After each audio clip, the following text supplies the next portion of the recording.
So I was like, now that the Cavaliers series is over, all the speculation, everything starting with Donovan Mitchell, him being free agent or whatever and whatnot.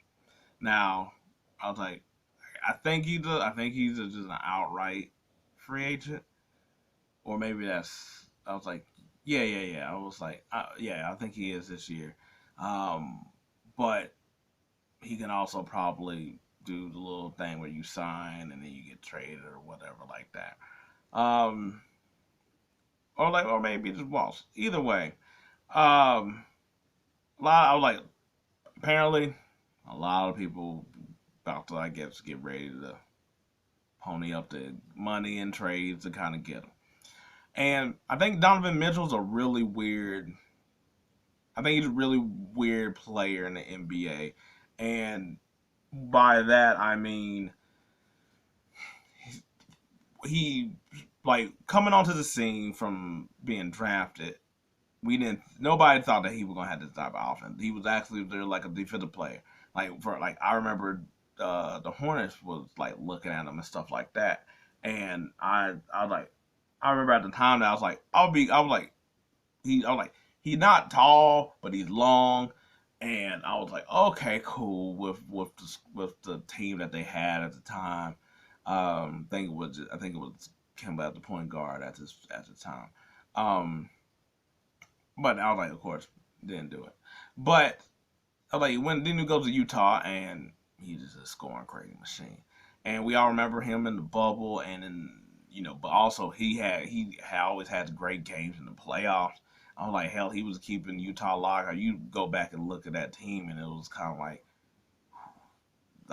trying to think like Gordon Hayward was there, but they didn't really have too much overlapping. Cause by the time that Donovan Mitchell started to really get on the scene, Gordon Hayward was getting up out of there. So, but go back there and really think like who was really there that was like scoring. It was really all on his back for the most part.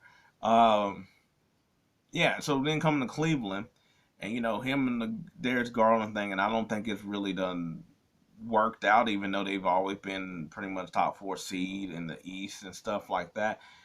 Just because I was like, I just don't think that him and Garland ever figured it out. And it's only been 2 years, but I was like, they're not going to get it. Like, they should sort of be like what Luka and Kyrie kind of are, where it's just kind of like, or what Dame and CJ McCollum was, where it was just like, cool, two, like a backcourt that's full of damn scoring. Neither one of them really playing defense. And then you got the dudes in the back and stuff like that, and you surround them by like defensive play that can also shoot or whatever. But it just never have really clicked. Because you would think that they both can go for 30, and especially Mitchell can go up that. But so I was like, I don't think he'll. I mean, I'm obviously not going to stay. So and I said the reason I say he's a weird, intriguing player because in a lot of circumstances, he's going to be your main player. But we've also seen the limit that you could sort of go as him as your main player. Now, in saying that, you're never. I was like, you're never nothing if you don't have who's the next person behind you or your complementary pieces, stuff like that. Um, so there's going to be a lot of players, places, and of course, the main spot that everybody talking about is Miami, which would be a great spot. I think you would have to get rid of Hero. You can't have okay. It's not that I don't think you could have him in Hero, but you probably not going to have him in Hero. Um, so you would have to probably get rid of Hero in that situation. But the thing is, do you want to trade Hero, who got to do it for the money situation, and Jovic or Jaquez for Mitchell? I was like, I'm not saying I'm one of those people that's like, you got to keep young pieces, you don't, or just or trade your young pieces off for that. But it's like, you got to find also the right combination. He also, it's also one of them things too that like, you also not going to get fleeced because you know that he's not staying either.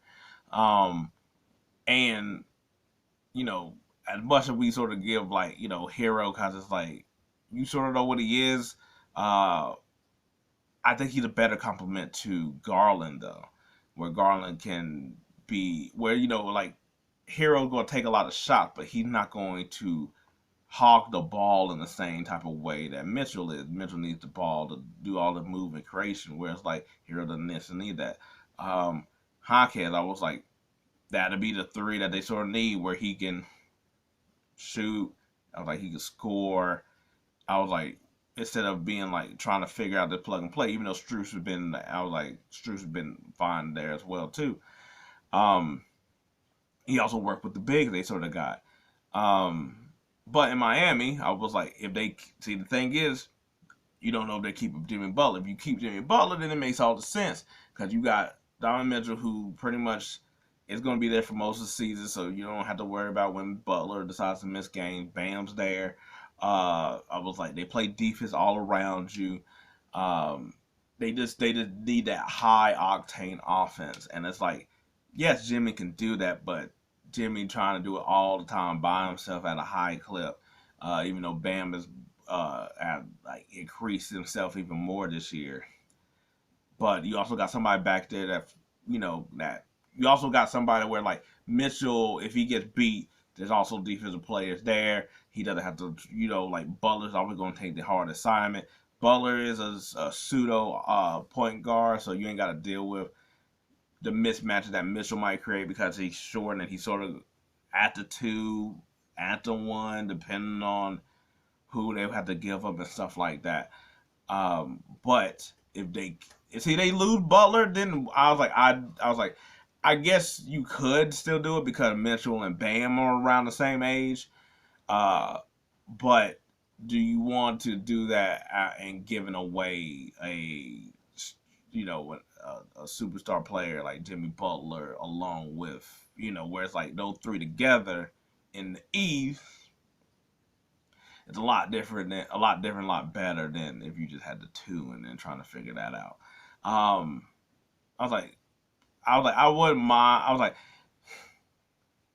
a team like Orlando, I was thinking about, but I was like, I think he might be too much for him. I was like, you still got Paulo and Franz that you trying to develop, so that'll be a little bit too much here. I was like, the Knicks, I think that ship is sailed. I think they'd rather keep the core that they got and add bigger, smaller pieces. If you get what I'm saying, like like they got Chisel uh and you got Hart. Yeah, you could get Mitchell and you have him and Brunson, but I don't. I like because of the way that Brunson plays. I think that's a little bit too much overlapping of two of the players. Um, I was like, so the Knicks to me just it wouldn't work right now. Like if they got Brunson, see they should have did it when they got Brunson, they should have went ahead and got Mitchell, and that way they could have just played out all their faults at all in and there and figured out a way to work. Now with the way Brunson plays, one of them is just gonna be a catch and shoot type of person that's just waiting, and because I feel like it's just gonna be the Cleveland situation all over again. Um, Brooklyn's there just because they need players, and you know that Mikal Bridges isn't the guy, but I was like Mitchell and Mikal Bridges. I was like Mitchell's a better player than Mikal Bridges, but they're sort of. I was like, but you can't. I was like, but together they complement each other really well on a team that I was like you could get by with that with Mitchell being your top guy. Um, I was like, but I was like Sixers. I was like no, because of Max. That's a little. I was like that's a little bit too much there. I was like I'd rather them get a wing type of player. Uh, yeah, I was like, there's really nobody else I can think of like in the East that's kind of that you would feel like he goes there and the team is different or better or it makes sense. Like unless you just like a Tata just like we just like the Wizards where you just over here trying to swing for the fences kind of thing or something like that. But other than that, but Mitchell's not gonna go there. I was like, that's also what we got to talk about here. Um, the West, I was like, I think the West could be intriguing because like the Kings. To me, that wouldn't be a bad spot for Mitchell. He's not gonna go there because it's the King. And I was like, he don't went from Utah to Cleveland to Sacramento. He's not gonna do that. But I think that'll be a fun matchup with Aaron and with uh De'Aaron Fox and Sabonis. I wouldn't mind that one. That sounds like a pretty good one. Uh, I would like the Lakers would be I think a good fit. I was like, if they had to do a trade, I don't see Cleveland trading with the Lakers, but I do think that the Lakers, with a couple of their picks they got, and a couple of their players, actually might help Cleveland out more than anything. Just, and I was like this could be like a win-win because Mitchell gives them that third person that's there for most of the season, gives them that scoring where you know like he's going to show up, he's going to at least go to shoot his, he gonna go down shooting. You got a defensive player already there with Anthony Davis. I was like LeBron's there, so he don't have to be. I was like he could be the main player without being the main player. Um, I was like, so I think that would actually be a good situation for him and the Lakers. Cleveland, I'm like, you get. I was like, I'm not particularly like crazy over Reeves, but I was like, but Reeves is a better compliment with Garland. I was like, and then like some other piece you get like like I guess you would have to do Rui in that situation, but Rui might not be bad over there. Not the same type of pressure. Cause we've seen like how people are when they had to play with LeBron, and then when they leave LeBron, they sort of play a little bit. Like LeBron's going to try to get the best out of you, but also the pressure of being with him also has its own thing. But him at the three, I was like they could have a really super big lineup. Or if they had, I was like, I was gonna think about Vanderbilt, but I was like, you don't need three non-shooting bigs. I was like, where like Rui can at least shoot the ball and put the ball on the floor and stuff like that. Um, but yeah, I think I was like, but there might be some pieces that you could get from that might complement Cleveland more um, in that situation. Uh, I was like, not really. To be honest, there's really just not that many places for him to go. New Orleans wouldn't be bad, but I was like, I don't know how he would feel about New Orleans. But you got CJ there, and that's sort of a issue in that situation.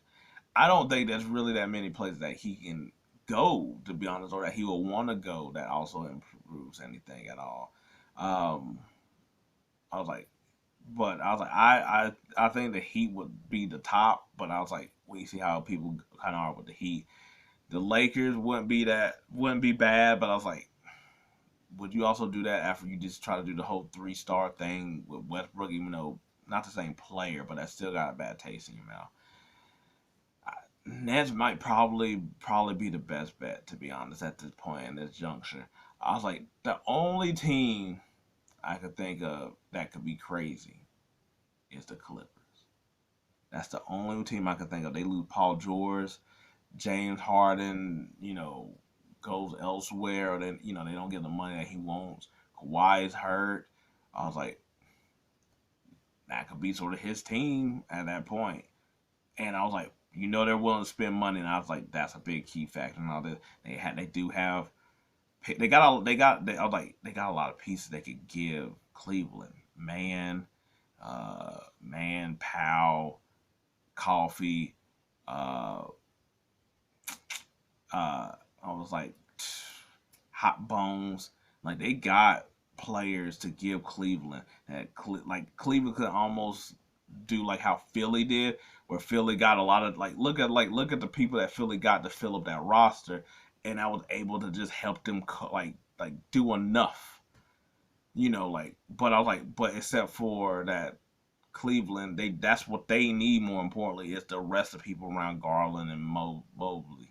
So but anyway, we'll see how this all goes. I was like, it's a long off season. Everybody just started talking about that at this point now. But until we get to that point, we'll see how that goes.